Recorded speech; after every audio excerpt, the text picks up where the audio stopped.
Very good morning guys and welcome back to my YouTube channel. आज basically जो हम पढ़ने वाले हैं वो आपका है रेबल्स एंड द राज। ठीक है, बेसिकली एक चैप्टर है आपका बुक 3 का। सही है, तो जो बेसिकली इसमें हम जो पढ़ने वाले हैं वो आपका क्या है, रेबल्स। ठीक है, बेसिकली सिपाही म्यूटिनीस। ठीक है, जो सिपाही म्यूटिनीस था वो कैसे स्टार्ट हुआ, उसका रीज़न क्या था। ठीक है, और वो मतलब कैसे ग्रेजुअली जो है इम्प्रूव करता गया, लेकिन कुछ हद तक जाके बाद उसको भी जो है डिप्रेस कर दिया गया था। ठीक है, ब्रिटिश लोग उसको भी डिप्रेस कर दिए थे। ठीक है, लेकिन हम बोल सकते हैं एक टाइप का जो है नेशनलिस्ट मूवमेंट यहाँ से स्मॉल लेवल स्मॉल स्केल पे था। ठीक है, यहीं से मतलब स्टार्टिंग हुआ था, हम बोल सकते हैं। सही है, तो रेबल्स एंड द राज, राज मतलब ब्रिटिश राज के बारे में बात किया जाए। ठीक है, तो पहले हम जानते हैं कि सिपाही मतलब कैसे अपना जो अटैक है या फिर जो रिवोल्ट है कैसे शुरू करते थे। ठीक है, देखिए बेसिकली कुछ भी शुरू करने से पहले हम एक सिग्नल देते हैं ना, तो वैसे ही जो है ये जो सुपर सिपाही थे ये भी एक सिग्नल देते थे। ठीक है, सिग्नल बेसिकली उस टाइम पे दो टाइप का हुआ करता था। आपका पहला होगा इवनिंग गन। ठीक है, शाम के समय पे जो है वो लोग बंदूक फायर करेंगे। ठीक है, जिसके बाद जो है सबको मतलब पता चल जाएगा कि हाँ अब हमें अटैक शुरू करना है। सही है, और एक आपका था sounding of bugle. Sounding of bugle, सही है, आपका दो बेसिक सिग्नल था उस टाइम पे। ठीक है, जो मतलब हम बोल सकते हैं रिवोल्ट या फिर अटैक स्टार्ट करने से पहले जो है ये दो सिग्नल दिया था कि अब समय आ गया, अब हम अटैक शुरू करेंगे। ठीक है, तो बेसिकली देखिए पहले जो है एक टाइप का हम बोल सकते हैं जो जो गवर्नमेंट था, ठीक है, या फिर जो भी लोकल या फिर स्टेट गवर्नमेंट जो भी था वहाँ उस टाइम पे सब मतलब ब्रिटिश लोग का ही था। ठीक है ना, तो पहले सिपाही लोग स्टार्टिंग में क्या करते थे कि वो लोग एम्यूनेशन जो था, ठीक है, इसको यहाँ बोला गया है बेल ऑफ साउंड, ऐसे कुछ बोला गया यहाँ पे,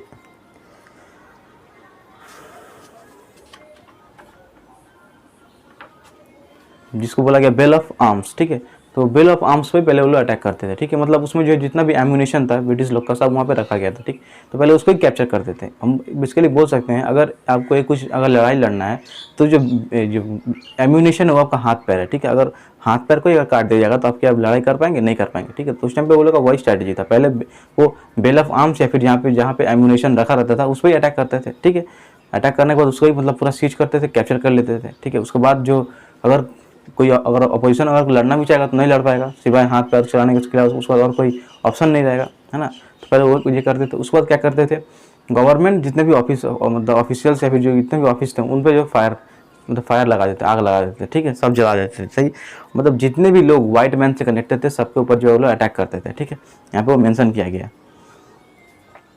देखिए क्या बोला गया, they attack the government buildings, the jail, treasury, telephone office, record room, bungalows, जितने भी मतलब गवर्नमेंटल रिलेटेड जितने भी चीज़ है सब पे वो लोग अटैक करते थे। ठीक है, यहाँ पे मेंशन किया गया है everything and everybody connected with white man become a target.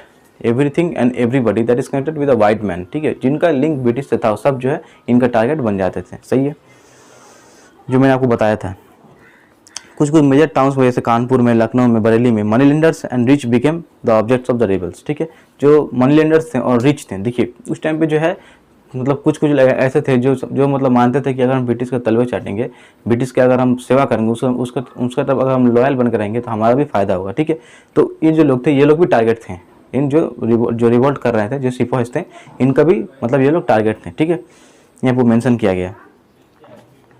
उसको आपका यहाँ पे दिया गया lines of communication. Basically lines of communication क्या है, देखिए जो जब एक कहीं पे अगर म्यूटनी अगर शुरू होता है, ठीक है, तो वहाँ पे होने का लिंक कहीं और से रहता है। ठीक है ना, मतलब बोल सकते हैं कि यहाँ पे म्यूटनी, मान ली यहाँ पे रिवोल्ट शुरू हुआ है, ठीक है, तो कहीं पे और इसका इन्फॉर्मेशन है कि हाँ वहाँ पे रिवोल्ट हो रहा है, इसके बाद जो हम लोग को रिवोल्ट करना है, हम लोग को एक्शन लेना है इसके अगेंस्ट। ठीक है ना, तो मतलब ऐसा एक जो कम्युनिकेशन बना रहता था। ठीक है, क्योंकि उस टाइम का जो पैटर्न था, पैटर्न ऑफ रिवोल्ट बोल सकते हैं, वो पूरा सेम था। ठीक है ना, जितने भी कैंटोनमेंट थे, मतलब कैंटोनमेंट मतलब जहाँ पे बोल सकते हैं जहाँ पे सिपाही लोग रहते थे, ठीक है ना, जितने भी कैंटोनमेंट थे मतलब वहाँ पे जितने भी बोल सकते हैं जो रिवोल्ट हुआ था, जो बैटल हुए थे, बैटल में छोटा बहुत जो छोटा मोटा जो बैटल किया गया था, जो रिवोल्ट किया गया था, वो मतलब उनका जो पैटर्न था वो सेम था। ठीक है ना, यहाँ पर मेंशन किया गया। ठीक है, देखिए यहाँ बोला गया the reason behind the similarity in the pattern of the revolt in different places lay partly in its planning and coordination. ठीक है, देखिए सिमिलरिटी है, पैटर्न में सिमिलरिटी है। ठीक है,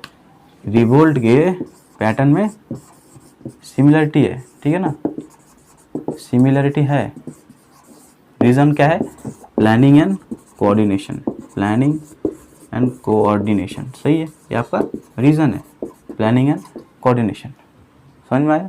तो ये बेसिकली जो कम्युनिकेशन था वो कैसे बनता था, ठीक है। यहाँ पे मेंशन किया गया Sepoys or their emissaries moved from one station to another. People were thus planning and talking about the rebellion. मतलब वो लोग एक जगह से दूसरी जगह पे जाते थे, अपना जो संदेश है वो पहुंचाते थे, ठीक है। बोलते थे कि ऐसे ऐसे आप करना है, ठीक है, ऐसे जो हम मतलब ऐसे सिग्नल करेंगे तो ऐसे रिवोल्ट स्टार्ट करना है, मतलब और भी बहुत का जो इन्फॉर्मेशन थे वो लोग ऐसे मतलब स्टेशन टू स्टेशन जाके जो है पहुँचाते थे, ठीक है। यहाँ पर मैंसन किया गया communication was there between sipahis lives of various cantonment. जैसे मैं आपको पहले बताया, ठीक है। कैंटोनमेंट मतलब जहाँ पे जो सिपाही रहा करते हैं वहाँ पे मतलब उनका बेसिक लाइवलीहुड वहीं पे रहता है, ठीक है ना। तो बेसिकली कम्युनिकेशन था डिफरेंट कैंटोनमेंट जोन में, आपका कम्युनिकेशन था, सही है ना। विदाउट कम्युनिकेशन इतना बड़ा रिवोल्ट होना पॉसिबल नहीं था, ठीक है ना, और इतना सिमिलरिटी भी पॉसिबल नहीं था, यहाँ पर वही बोला गया। देखिए फिर भी जो इसका बोल सकते हैं जो ये प्लानिंग या फिर जो कोऑर्डिनेशन, इसे कोई सॉलिड प्रूफ नहीं है, कोई डॉक्यूमेंटेशन नहीं है, ठीक है ना, लेकिन कुछ कुछ इंस्टेंसेस हमें पता चलता है, सही है। यहाँ पे मेंशन किया गया वो देखिए यहाँ म्यूटनी का मतलब क्या है, collective disobedience of rules and regulations within the armed forces. इसका मतलब होता है म्यूटनी, ठीक है। Collective disobedience of rules and regulation within the armed forces. एक disobedience, not obedience, a disobedience, a collective disobedience, not a individual disobedience. A collective disobedience is known as a mutiny. Okay, and sepoys, मतलब सिपाही हम जानते हैं, revolt मतलब rebellion of people against established authority and power. जो revolt मतलब क्या होता है, किसी चीज़ का विरोध करना है ना, किसी चीज़ का विरोध करना। यहाँ पे विरोध करने का मतलब बेसिकली गवर्नमेंट के अपोजिट विरोध करना, जो अथॉरिटी है, जो जिसके पास पावर है, उस पावर और अथॉरिटी के अगेंस्ट में जाना, उसको रिवोल्ट बोलते हैं, सही है। उसके बाद हम बढ़ते हैं आगे, लीडर्स एंड फॉलोअर्स, ठीक है। अब लीडर्स एंड फॉलोअर्स के बारे में थोड़ा सा जानते हैं। देखिए अगर लड़ना है, ठीक है, तो लीडर्स होना बहुत ज़्यादा इंपॉर्टेंट है, ठीक है। अगर जो लीडर का काम क्या होता है, अपने जो ग्रुप है या फिर अपने जो साथी हैं उनको लीड करना, ठीक है ना, उनके बस मतलब उनको समझाना कि ऐसे करना है, ये करना है, ठीक है, उनको मोटिवेटेड रखना, ठीक है। तो लीडर्स को बहुत ज़्यादा मतलब, और जो फॉलोअर्स उनका मतलब एक रिलेशन होना बहुत ज़्यादा इंपॉर्टेंट है, ठीक है। यहाँ पर वही मेंशन किया गया है। To fight the British leadership and organization were required। सही बोला है, अगर ब्रिटिश से लड़ना है तो लीडरशिप और ऑर्गेनाइजेशन इज अ मस्ट, ठीक है, तभी उसे लड़ पाए, क्योंकि ब्रिटिश उस टाइम जो है बहुत ज़्यादा पावरफुल थे, ठीक है ना। वो अपना जो हम बोल सकते हैं जो क्या बोल सकते हैं, जो एम्पायर था बहुत ज़्यादा अपना स्ट्रॉन्ग बना लिए थे, ठीक है। तो उनसे लड़ने के लिए जो है ऑर्गेनाइजेशन चाहिए और लीडरशिप तो बहुत इंपॉर्टेंट है, ठीक है। And for this they turn towards the Mughal ruler Bahadur Shah who agreed to be the nominal leader of the rebellion, ठीक है। तो ये लीडरशिप उनको कहाँ से मिला, ठीक है ना। हम यहाँ पे बोल सकते हैं जो रिबेलियन जो थे या फिर जो रिवोल्ट करते उनको लीडरशिप कहाँ से मिला, बहादुर शाह जफर। बस यहीं से नहीं, कोई बहादुर शाह जफर के पास गया, कोई रानी लक्ष्मीबाई के पास गया, ठीक है ना। बहादुर शाह जफर से पहले वो लोग इससे हेल्प लिया था, ठीक है, कि मतलब हमें आप लीड कीजिए, ठीक है, हमारे आप लीडर बनिए, ताकि हम जो हमारा जो गोल है, ठीक है ना, उसको हम अचीव कर पाएँ, ठीक है। हमारा जो प्रेस्क्राइब्ड गोल है उसको हम अचीव कर पाएँ, सही है। उसके बाद बोला गया इन कानपुर, ठीक है, the sipahis and the people of the town agreed to support Nana Sahib, ठीक है। कानपुर में नाना साहिब को सपोर्ट करने चले गए। अलग अलग एरिया में जो है अलग अलग लीडर्स बने थे। कानपुर में कौन बन गया था, नाना साहिब, सही है, नाना साहिब बने थे, सही है। फिर आपका क्या बोला जा रहा है, इन झांसी में हम जानते हैं the Rani was force to assume the leadership of the uprising, ठीक है। मतलब झांसी में कौन, Jhansi of Rani of Jhansi, sorry, ठीक है। The Kunwar Singh, local zamindar in Arrah in Bihar to the leadership, ठीक है।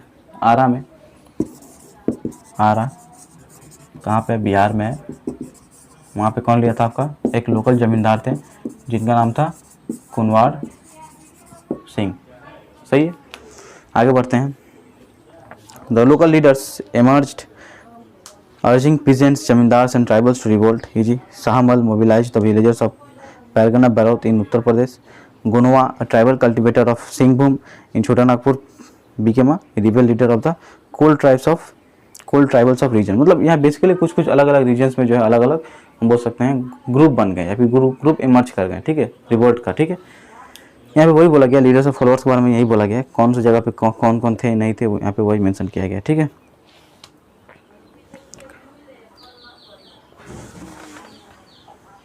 ठीक है, तो ये आपका गया लीडर्स एंड फॉलोअर्स का सेक्शन।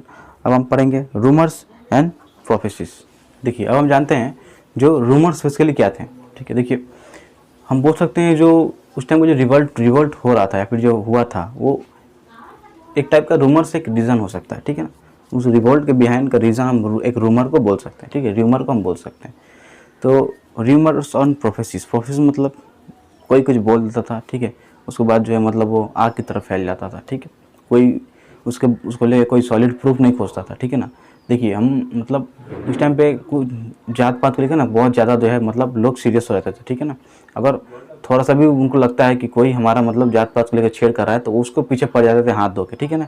मतलब वो एक सीरियस ऑफेंस था, ठीक है ना। उसको मतलब कोई भी मतलब क्या बोल सकते हैं नज़रअंदाज करना पॉसिबल नहीं था, ठीक है। विदाउट कोई रीज़न, कोई कारण वरण कुछ नहीं खोजना है, बस हमको इसके पीछे लग जाना है, ठीक है। कोई मतलब कोई कुछ बोल रहा है, प्रूफ दे रहा है तो हमको नहीं सुनना है, नहीं हम नहीं सुनेंगे। उस टाइम कोई ऐसा था, ठीक है ना। इस टाइम रूमर था, वो रूमर सच्चाई था कि झूठ था, ठीक है। रूमर बोला गया तो झूठ ही होगा, ठीक है ना, क्योंकि उसका सॉलिड एविडेंस मिल नहीं पाया था, सही है। तो बेसिकली रूमर्स क्या क्या थे तो हमने क्लास शायद 10 में पढ़ा था, ठीक है, 10 में या फिर 9 में पढ़ा था। एनफील्ड राइफल्स के जो कार्ट्रिज हुआ करते थे वो मतलब बनाए जाते थे, क्या बोल सकते हैं, काऊ और पिग्स के चर्बी से बनाया जाता, ठीक है। उस टाइम ये रूमर था, ठीक है। तो बेसिकली इसका स्टार्टिंग कहाँ से हुआ हम वो जानेंगे, ठीक। देखिए यहाँ पे क्या बोला गया, जो कैप्टन राइट थे, commandant of the rifle instruction deport, reported that in the third week of January 1857, a low-caste Khalasi who worked in the magazine in Damdam had asked a Brahmin sepoy for a drink of water from his lota. The sepoy had refused, saying that the lower castes touch would defile the lota. The Khalasi had reportedly retorted, "You will soon lose your caste, as ere long you will have to bite cartridges covered with the fat of cows and pigs." We do not know the veracity of the report, but once this rumor started, no amount of assurance from the British officers could stop its circulation and fear it spread among the sepoys. देखिए यही यहाँ पे मतलब इस ऐसे starting वाला, ठीक है। एक दिन क्या हुआ, एक टाइप का स्टोरी बताया गया कि एक जो सिपाही, ब्राह्मण सिपाही खड़ा था और एक खलासी था, उससे बोला कि तुम अपने लोटे से, तुम्हारे लोटे से मुझे पानी पीना है। तो जो ब्राह्मण सिपाही था वो क्या बोला कि तुम अगर हमारा लोटा छुओगे तो हमारा लोटा मतलब अशुद्ध हो जाएगा, ठीक है ना, ठीक है, हमारा लोटा जो अशुद्ध हो जाएगा, ठीक है। तो ये क्या बोलते हैं, खलासी क्या बोल रहा है कि तुमको क्या लगता है तुम्हारा धर्म बचा हुआ है, नहीं, तुम भी अपना धर्म खो चुके हो, ठीक है। तुम ब्रिटिश के लिए काम करते हो, उसका उनके अंडर काम करते हो, और तुम जो एनफील्ड राइफल्स के जो कार्ट्रिज को जो बाइट करते हो या फिर जो काटते हो, ठीक है, कार्ट्रिज फिलअप करने के लिए ना बाइट करना पड़ता है, काटना पड़ता है, ठीक है। तो वो लोग दांत से बेसिकली काटते हैं, जो काटते हो वो मतलब काऊ के और पिग के चर्बी से बना रहता है, ठीक है। तो तुम लोग भी अपना कास्ट खो चुके हो, तुम में मेरे में कोई सिमिलैरिटी मतलब अभी सिमिलरिटी बन चुका है, ठीक है, कोई डिसिमिलरिटी नहीं है तुम में और मुझ में, ठीक है, हम दोनों अब सेम हो चुके हैं, ठीक है। तो ये सुन के जो है जो ब्राह्मण सिपाही था बहुत ज़्यादा गुस्सा हो गया था, ठीक है। बेसिकली मुझे ये यहाँ तक लगता है शायद ये मंगल पांडे थे, ठीक है ना, मुझे जहाँ तक लगता है ये शायद मंगल पांडे थे, सही है। अब ये जब मतलब जैसे जैसे मतलब बढ़ते चला गया, ठीक है ना, ये जो धीरे धीरे मतलब बढ़ते आग की तरफ फैल गया सबके कानों में। और जैसे मैं आपको बोला उस टाइम जो कास्ट को लेकर बहुत ज़्यादा लोग सीरियस हुआ करते थे, ठीक है। थोड़ा सा भी अगर लगता है कि कोई छेड़छाड़ कर रहा है तो उसके पीछे वो लोग पड़ जाते थे, ठीक है। तो ऐसे भी यहाँ पे भी वैसा ही हुआ। एक और आपका क्या था रूमर, क्या था कि ब्रिटिश लोग जो है bone dust of cows and pigs into the floor, मतलब क्या बोला गया था, क्या रूमर फैला दिया गया था कि जो ब्रिटिश लोग है वो जो आटा बेच रहे हैं उसमें काऊ और पिग का जो बोन डस्ट है वो मिक्स कर रहे हैं, ठीक है ना, हड्डी का बुरादा हम बोल सकते हैं, वो मिक्स कर रहे हैं, ठीक है, और मिक्स करके बेच रहे हैं, ठीक। तो इससे भी ये लोग को मतलब मन में डर पैदा गया, और इनके माइंड में क्या चलने लगा कि ये जो ब्रिटिश लोग हैं ये लोग क्या करना चाहते हैं, हमारे जो रिलीजियस है उसको मतलब कन्वर्ट करना चाहते हैं क्रिश्चियनिटी में, ठीक है। ब्रिटिश लोग तो क्रिश्चियंस थे, उनके माथा में माइंड में क्या आ गया कि ये हमारा जो रिलीजियस है उसको मतलब ख़त्म करना चाहते हैं, ठीक है ना। हिंदू मुस्लिम जो मतलब ये जो रिलीजन है इसको ख़त्म करके ओनली वन रिलीजन क्रिश्चियनिटी को लाना चाहते हैं, ठीक है। तो इनके दिमाग में ये चलने लगा, ठीक है ना। यहाँ पे मतलब वही बोला गया। तो इससे क्या हुआ, धीरे धीरे जो है मतलब एक रिवोल्ट का तरीका मतलब रिवोल्ट का रूप ले लिया, ठीक है। और जो बैटल ऑफ प्लासी मतलब इसका एक रीज़न था, मेन रीज़न था, एक मेन कॉज था हम बोल सकते हैं, ठीक है। ये जो रूमर्स थे ये रीज़न था ओके बैटल ऑफ प्लासी का, ठीक है, हम बोल सकते हैं। 23 जून 1857 बैटल ऑफ प्लासी, जैसे हम जानते हैं, ठीक है, ठीक। तो यहाँ पे आपका गया ये रूमर्स एंड प्रोफेसीज, ठीक है। अब आपका आता है why did people believe in the rumours, ठीक है। अब जो लोग थे उनको तो बोल दिया गया, पर वो उसमें उतना बिलीव क्यों करते थे, सुने हुए बात पे इतना बिलीव क्यों करते थे, ठीक है। अब वो हम जानेंगे, सही है। देखिए क्या बोला गया है, the British adopted policies aimed at reinforcing Indian society by introducing Western education, Western ideas and Western institutions. ठीक है, देखिए ब्रिटिश लोग एक बेवकूफ़ी एक्ट किया था ये लोग, ठीक है ना। इन लोग को लगा था कि ये मतलब हमको बेनिफिट करेगा, ठीक है ना। ब्रिटिश लोग को क्या लगा था, अगर हम वेस्टर्न एजुकेशन इंडिया में लाते हैं या फिर वेस्टर्न एजुकेशन इनको अवेल कराते हैं तो क्या होगा, इससे हमारा बेनिफिट होगा, ठीक है। हमारे ऑफिस में ये बैठ के काम करेंगे एट अ लोअर रेट, ठीक है। इनको हम जो तनख्वाह है भी कम देंगे, ठीक है। मतलब जो हमारे लोग हैं उनको ज़्यादा तनख्वाह देंगे और ये जो इंडियंस हैं इनको कम तनख्वाह देंगे, ठीक है। और उनको हमारे ऑफिस में बैठा के काम कराएंगे, उनका सोचना ये था। लेकिन वो लोग ये नहीं जानते थे कि हम इंडियंस सबके बाप हैं, है ना। हम मतलब तुम अगर हमको अपॉर्चुनिटी दोगे तो हमसे छोड़ेंगे नहीं, ठीक है ना। तुमको बोलेंगे हाँ सर सर सर बोलते बोलते ले लेंगे, लेकिन बाद में तुम्हारे सर पे चढ़ कर नाच भी देंगे, ठीक है ना। हम इंडियंस वैसे हैं, ठीक है। जहाँ पे दाव मारना होता है हम ठीक मार देते हैं, ठीक है। इसको पॉजिटिव, इसको आप नेगेटिव मत लीजिएगा, सब पॉजिटिविटी में लीजिएगा, ठीक है। मैं ब्रिटिश के कॉन्टेक्स्ट में बोल रहा हूँ, सही है। यहाँ पे वही बोला गया है, मतलब क्यों एडॉप्ट किया था, reforming Indian society by introducing Western education, Western ideas and Western institutions. With the cooperation of the sections of Indian society, they set up English medium schools, colleges and universities which taught Western sciences and the liberal art. The British established laws to abolish customs like sati and to permit the remarriage of Hindu widows. The British instituted their own system of administration, their own laws and their own method of land settlement and land revenue. ठीक है, मतलब ये सब basically ये जो point बोला गया, क्यों बोला गया, ये क्या क्या समझाना चाहता है, ये आपको यही समझाना चाहता है कि मतलब ये पॉइंट्स जो थे ये एक टाइप का मुझे रीज़न थे, इनकी वजह इन्हीं की वजह से जो है ये लोग मतलब रूमर से बिलीव करते थे, ठीक। क्योंकि देखिए स्टार्टिंग से देखा जा रहा है कि मतलब इनिशियल से देखा जा रहा है कि ये लोग मतलब धीरे धीरे जो है अपना जो एस्टैब्लिशमेंट बैठाते जा रहे हैं, ठीक है ना।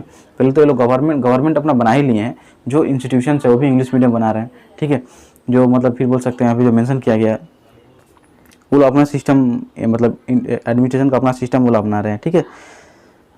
जो सती था या फिर रीमैरिज था ऑफ हिंदू विडोज, इसको भी जो लोग बैन करा दिया, ठीक। ये सब तो पॉजिटिव, ये सब तो करना मतलब मैं भी हम आज सोसाइटी में मानते हैं कि ये अच्छा हुआ था, ठीक है ना। लेकिन उस टाइम के जो लोग थे उनको ये मानना नहीं था, ठीक है। उनको लगता था कि ये हमारे कस्टम या फिर रिचुअल से छेड़छाड़ हो रहा है, ठीक है। तो इन्हीं सब रीजन की वजह से जो है वो मतलब रूमर्स थे उन पर स्प्रेड कर उन पर विश्वास करना वो लोग स्टार्ट कर देते, ठीक है। यहाँ पर वही मेंशन किया गया। अब हम पढ़ते हैं, तो ये समझ में आया आपको, why did people believe in the rumours. ये कुछ कारण है या फिर कुछ रीज़न है जिसके वजह से जो है पीपल रूमर्स पे बिलीव करते थे, सही है। अब हम लोग जो पढ़ने वाले आपका है अवध इन रिवोल्ट, ठीक है। जो रिवोल्ट था वो अवध में बेसिकली क्यों हुआ था या फिर उसका रीज़न क्या था, हम यहाँ पे पढ़ने वाले हैं। देखिए एक टाइप का अवध जो किंगडम ऑफ अवध था वो एक टाइप का टेम्पटिंग था, ठीक है। It was we can say tempting kingdom for the British, ठीक है, हम यहाँ पे बोल सकते हैं, ठीक। जो लॉर्ड डलहौसी थे, जो गवर्नर जनरल थे 1851 में, लॉर्ड डलहौसी, वो मतलब अवध को कैसे डिस्क्राइब करते थे, as a cherry that will drop into our mouth one day. मतलब एक टाइप का टेम्पटिंग था, हम बोल सकते हैं, सही है ना।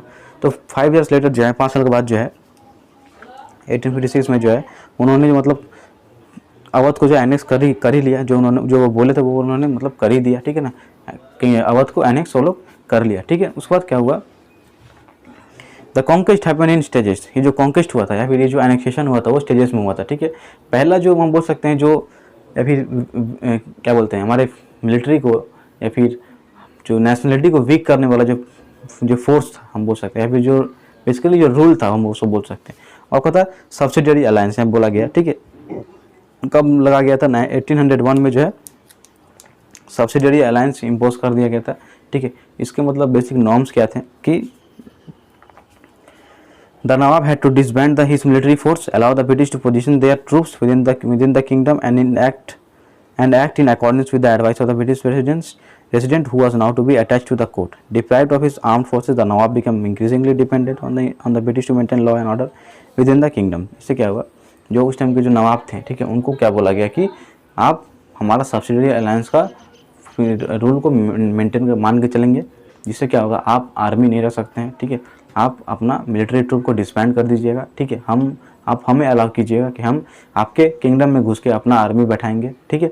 और आपका जो भी गवर्नेंस होगा वो हम देखेंगे, ठीक है। आपका जो किंगडम है वो हमारे कोर्ट से अटैच्ड हो जाएगा, ठीक है।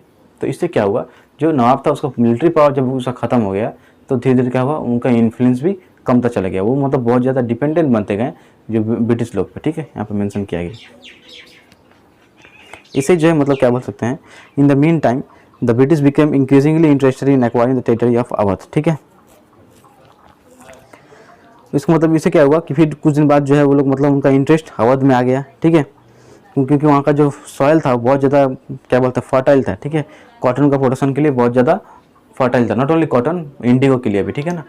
अवध हम बोल सकते हैं टेम्पटिंग था, टेम्पटिंग रीज़न क्या था, फर्टाइल सॉइल हम बोल सकते हैं, फर्टाइल सॉइल जहाँ पे क्या क्या ग्रो किया जा सकता है, कॉटन एंड इंडिगो। आप इंडिगो जानते हैं, अगर एक बार अगर उस सॉइल में आप कल्टिवेट करते हैं तो वो सॉइल जो है मतलब बोल सकते हैं उसमें दोबारा कल्टिवेशन नहीं किया जा सकता है ना, तब का ये यहाँ पे बोला गया है, ठीक है।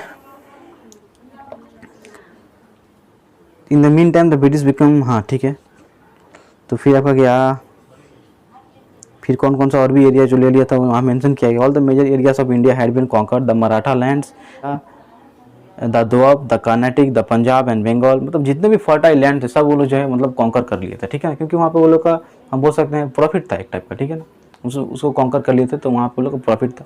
वो लोग इंडिगो कल्टिवेट करते हैं या फिर कॉटन कल्टिवेट करते हैं, बेसिकली सब एक्सपोर्ट के लिए मतलब कल्टिवेट करते थे, ठीक है, यहाँ ग्रो करते थे और अपने देश में वो लोग भेज देते थे, ठीक है ना, यहाँ पर वही बोला गया। तो फिलहाल आज का क्लास हम यहीं पे ख़त्म करेंगे, अवध इन रिवोल्ट, ठीक है, इसके बाद जो the life was gone out of the body, ये सब सेक्शन कवर अप करेंगे, ठीक है। तो आज के लिए इतना ही है, तो वीडियो को लाइक शेयर जरूर कीजिएगा, चैनल को सब्सक्राइब कर दीजिएगा, बेल आइकन को प्रेस कर दीजिएगा, ताकि जितने भी मतलब नोटिफिकेशन है आपको फटाक से मिल जाए, सही है। और जैसे मैं हर क्लास में बोलता हूँ कुछ सीख के जाइएगा, ठीक है, लेट्स अंडरस्टैंड, सही है ना। मैं यहाँ पे खड़ा रहता हूँ, आपको सामने बोलता हूँ, पढ़ाता हूँ, इसका बस एक ही मोटो है कि आप कुछ सीख के जाएँ, ठीक है। जितना हो सके उतना आप शेयर कीजिए, ठीक है। तो आज क्लास यहीं पे ख़त्म करते हैं, मिलते हैं हम पार्ट 2 में, तो बाय फॉर